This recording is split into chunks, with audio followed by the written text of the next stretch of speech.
यहां ये भी बताना चाहता हूं कि जो आप नारा लगा रहे हैं अब की बार 400 पार,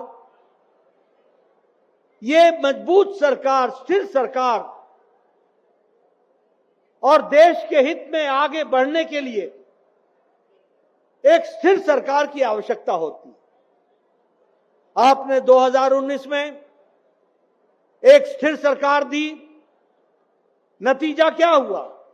नतीजा ये हुआ कि जो आप सन 51-52 से जनसंघ के दिनों से कहते थे कि एक देश में 2 निशान, 2 विधान, 2 प्रधान नहीं चलेंगे और जम्मू कश्मीर को अभिन्न अंग के रूप में एक ही संविधान के दायरे में आना चाहिए, आपने मजबूत और स्थिर सरकार अपनी उंगली से कमल का बटन दबाकर 2019 में दिया और मोदी जी की इच्छा शक्ति ने 6 अगस्त 2019 को धारा 370 को धाराशाही कर दिया। ये उसका नतीजा निकलता है। आप 1997 से कहते थे रामलला हम आएंगे, मंदिर वहीं बनाएंगे।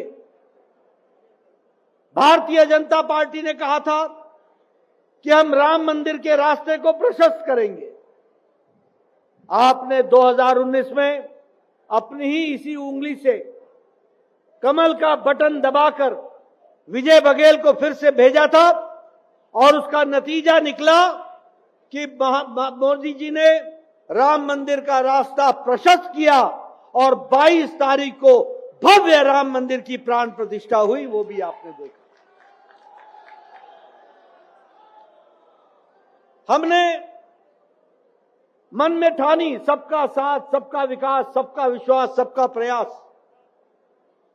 3 तलाक जो पाकिस्तान में नहीं है, 3 तलाक जो बांग्लादेश में लागू नहीं होता, 3 तलाक जो अफगानिस्तान में लागू नहीं होता, 3 तलाक जो ईरान और इराक में लागू नहीं होता, 3 तलाक जो इंडोनेशिया और सीरिया में लागू नहीं होता, वो 3 तलाक भारत में मौजूद था।